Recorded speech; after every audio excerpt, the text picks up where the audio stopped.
dad came to the valley when I was about 6 months old. So I've been on a Lo'i bank from 6 months old. And I grew up with some people, some kids from the valley, and a lot of them left. They went play football and they went do all that. I stayed with the kupun, I stayed with the elders, I stayed in Waipi'o.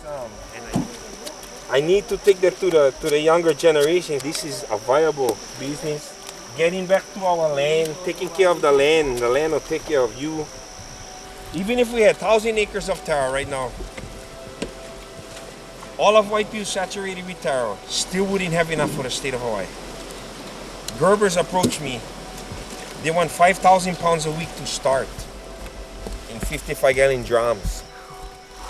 So, you know, we all can make a profitable living, the whole valley.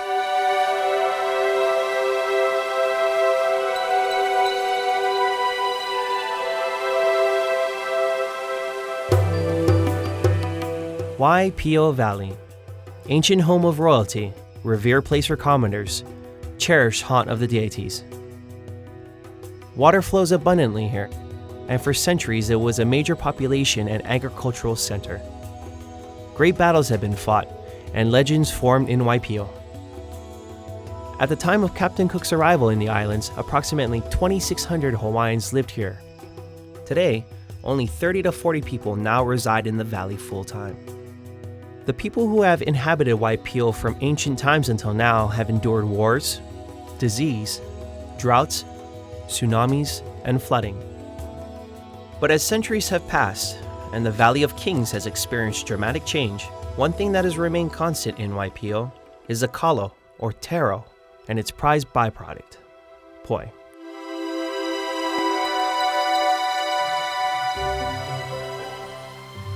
It might appear at first glance that Morgan is a simple farmer, working the land and processing poi as a way to pay the bills.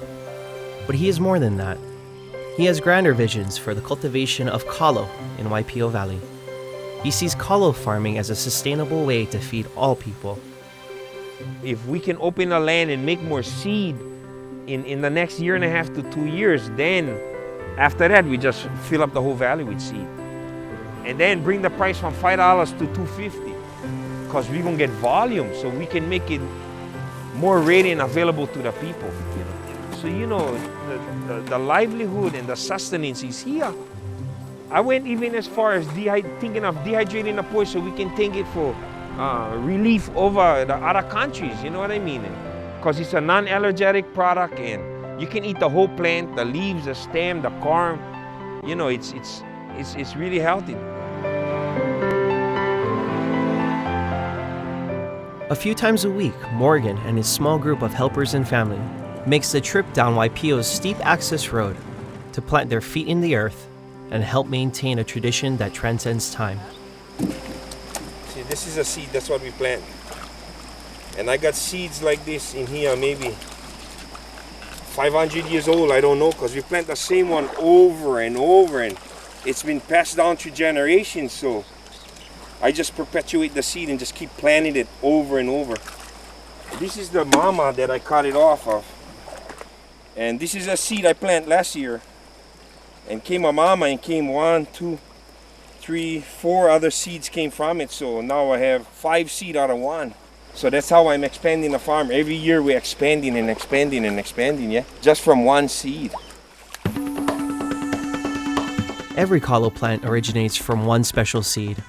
In a Hawaiian story telling the origins of kalo, the Hawaiian word for taro, the first human born from the deities was stillborn. He was buried in the earth, and from him the first kalo plant grew. Another human was then born to the deities. This child became the father of the Hawaiian race and the brother of the first kalo plant. Modern times have brought changes to the way poi is prepared. Instead of pounding the corn with rocks, Morgan uses machinery to process the taro to poi in a certified kitchen which he built himself in his garage. People wonder why it costs so much for poi. You know, we got a 12-month crop. We have to raise the taro, maintain the lo'i, harvest the taro, get it across the high waters, get it up to the poi shop, cook the taro, pohole the taro, then we gotta scrape the taro, then grind the taro, bag the taro, and then get it to the stores. So, you know, it's a lot of work. And I hear people grumbling, oh, expensive the poi, $5 a pound. They don't know what it takes to get the product to the table, eh? But I love the taro culture, means so much. The children needs to be taught that four values of responsibility, love, unity, and family. Eh?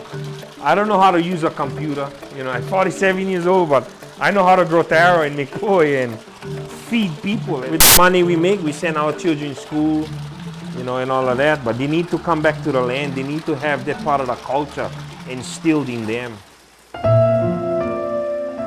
Morgan Toledo looks to the future, excited to take part in the destiny of the valley. He hopes to have a hand in the perpetuation of culture, of learning, of experience, and of the land. It can't be known what the future of this most sacred of valleys will hold.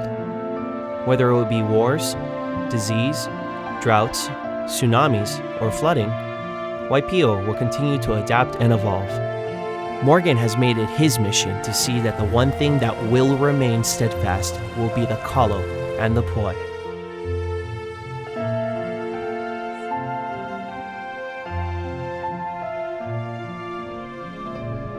So our mission right now is, like I said earlier, is to bring this farm, Waipi'o Valley Taro Products, to be the seed crop for the whole valley. Bring life back to the valley. Bring that breath of life back to the valley.